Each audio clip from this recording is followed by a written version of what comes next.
We have no intentions to educate anyone with this podcast. We will try to talk about jiu-jitsu, but we cannot make any promises to stay on topic.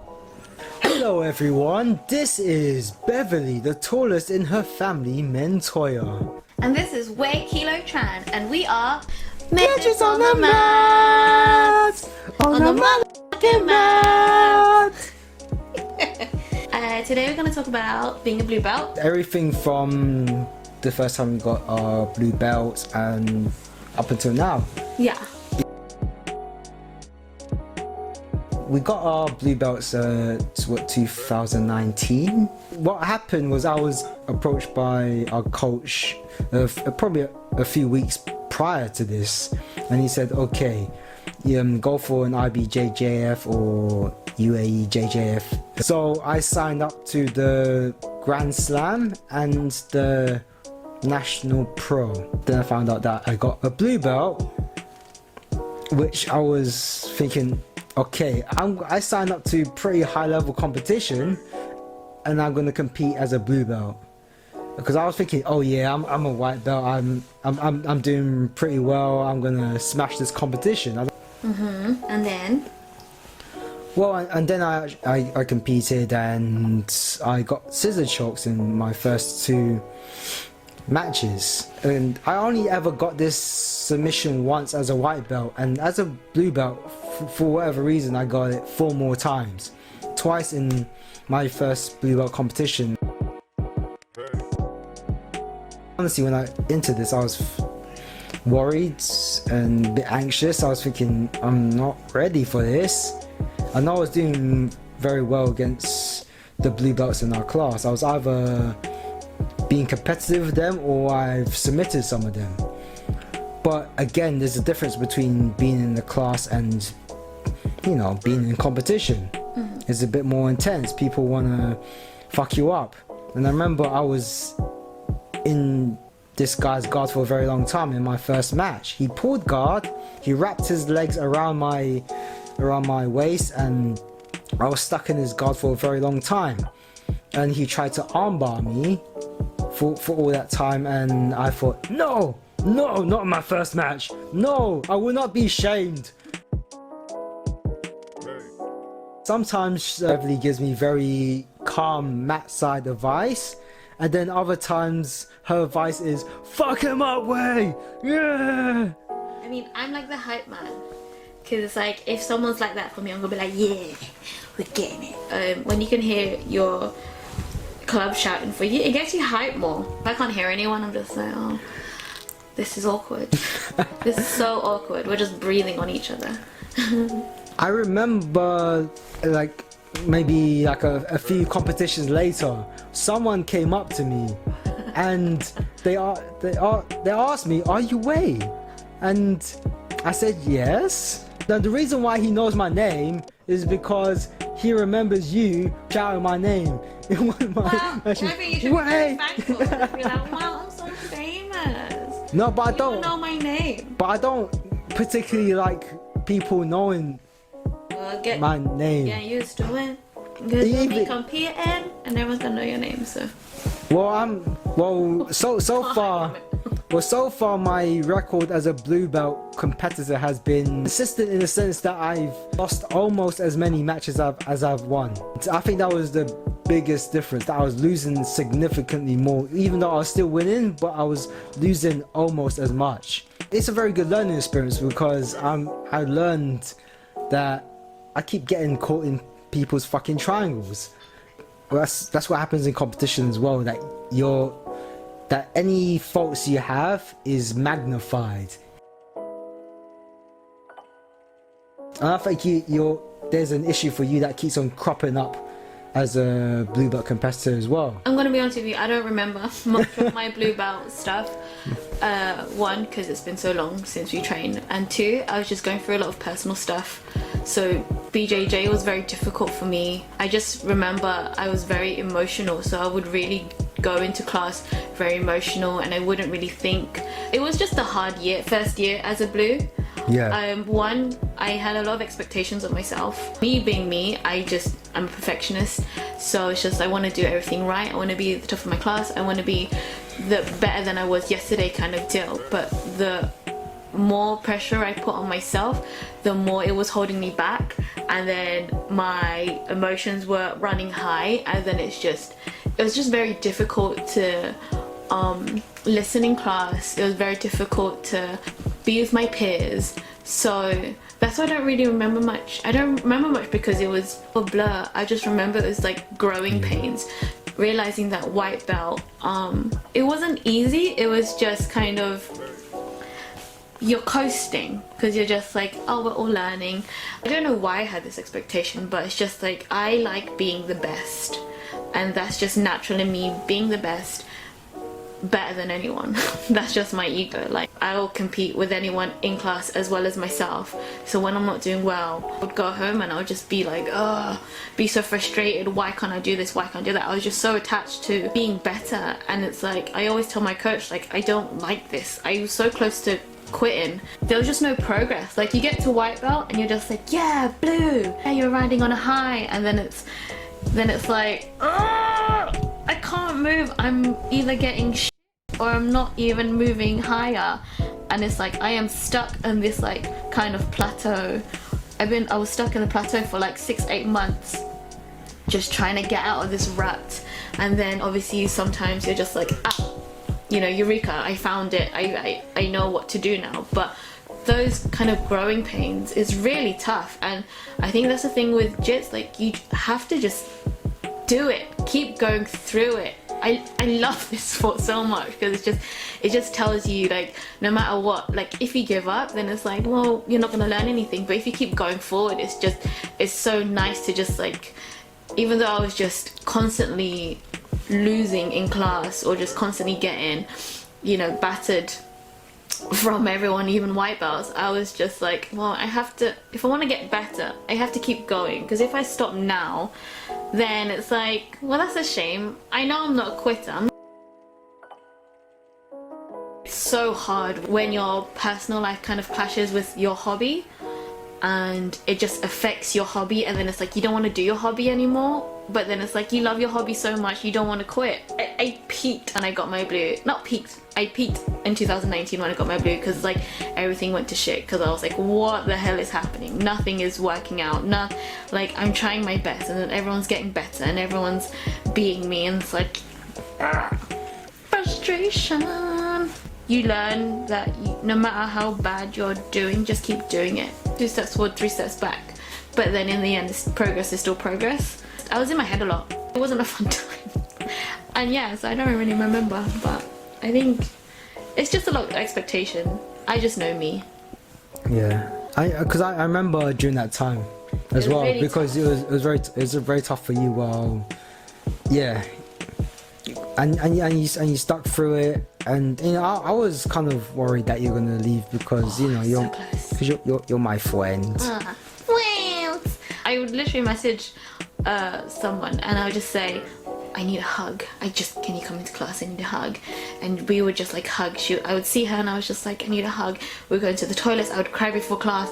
I'm like, I don't want to do this. I don't do this. And she was like, it's fine, it's fine, it's fine. And it's just like having a support system like that.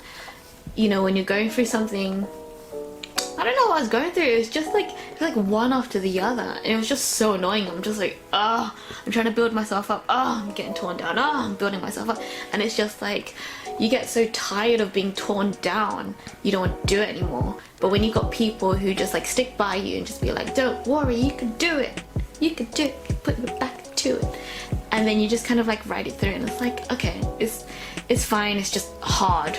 It's hard. It just is hard, but it's fucking worth it. Like, it's a beautiful, beautiful sport. Like, it's not just a sport. And sometimes I sound like very culty because like I'm trying to get like my other friends into it, and then like I brought like, you know, one of my girlfriends into it, and then she was like, oh my god, everyone's just touching everyone. I was just like, yeah, it's so fun, right?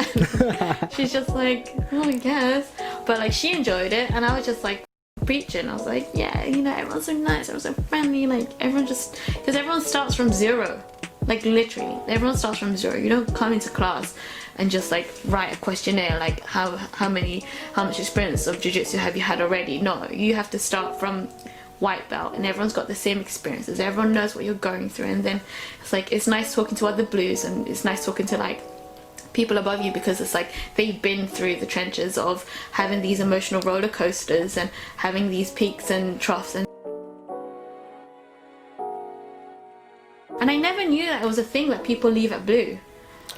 I never knew, like, you know, when like people make jokes like, oh, you got your blue, now you're gonna leave us now. Like, it's like all these memes that you never understood. yeah, I never understood it. Now I get it. It's hard. I think it's just because that there's no expectation of you as a white belt. It's like you're expected to get fucked up. so no one really cares too much. But now it's like, wait a minute, I have to actually be good now. I actually have to know stuff. At this very moment, I don't think I know some sweeps. I kind of know how, in the sense that I know how they work, but I don't think I've ever used any sweeps in my life. Yeah, I kind of like, okay, I'm like, okay, I escaped the side control now. I think I'm gonna fumble my way up to my feet and on top.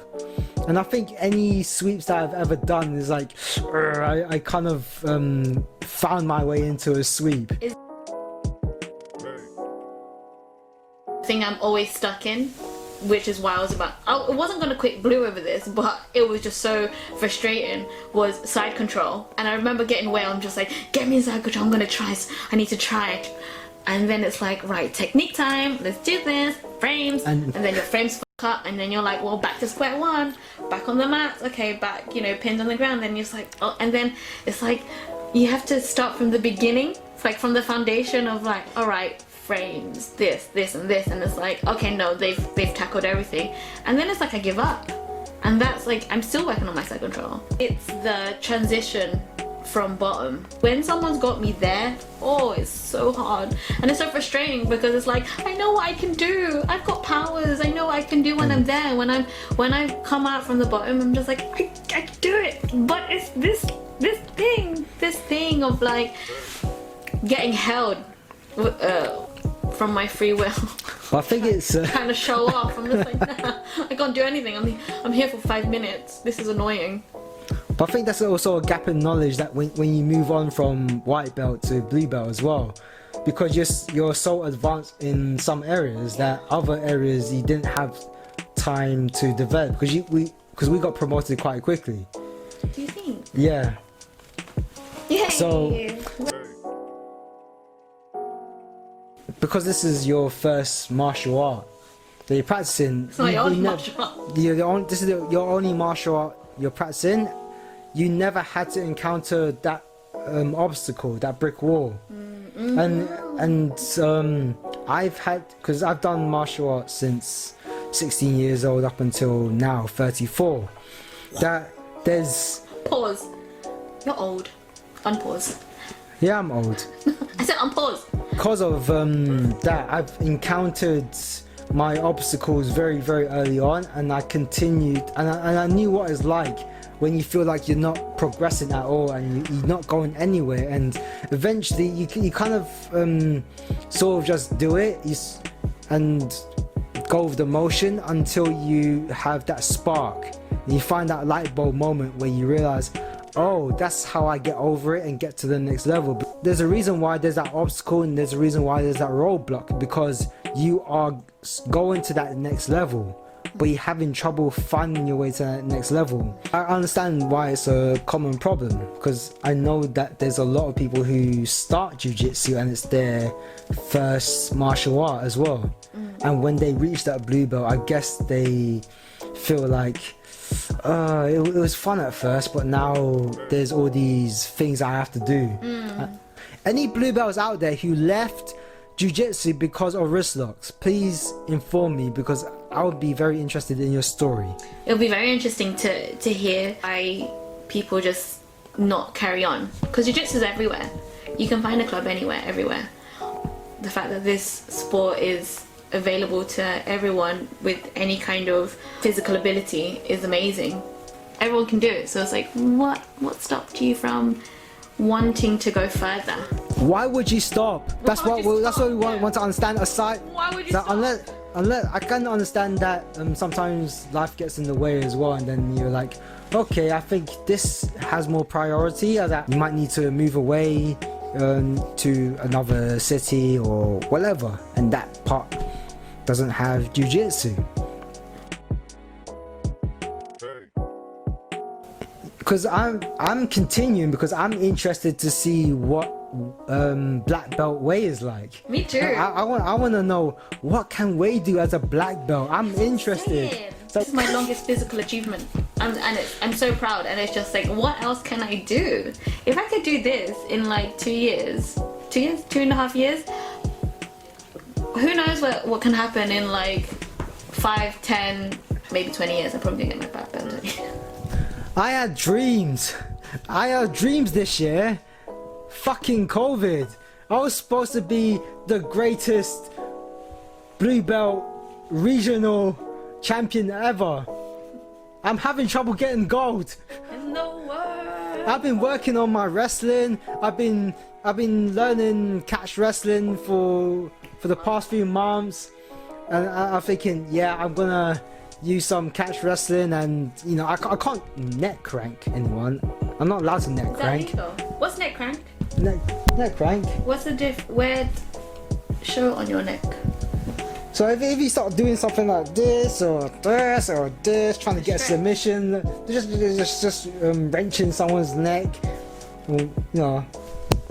And then? So that's not technically a submission. It's considered submitting someone using pain. People do that. It's like if you get in my close guard and I just squeeze your ribs until you tap. Sorry, people who do that, fucking cowards. Use technique.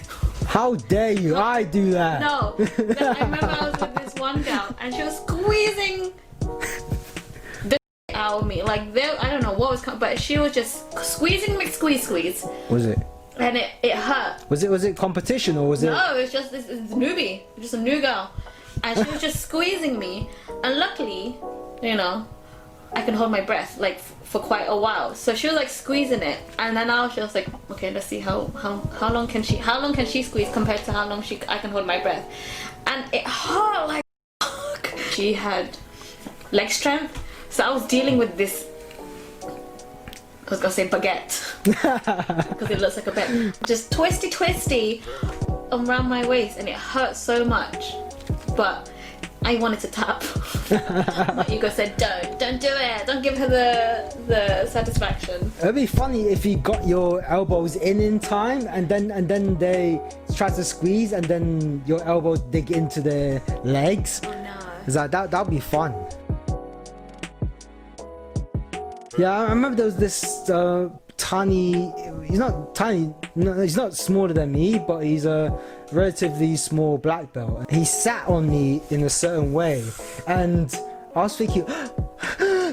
I think he sat on my diaphragm, and I've never seen you suffer.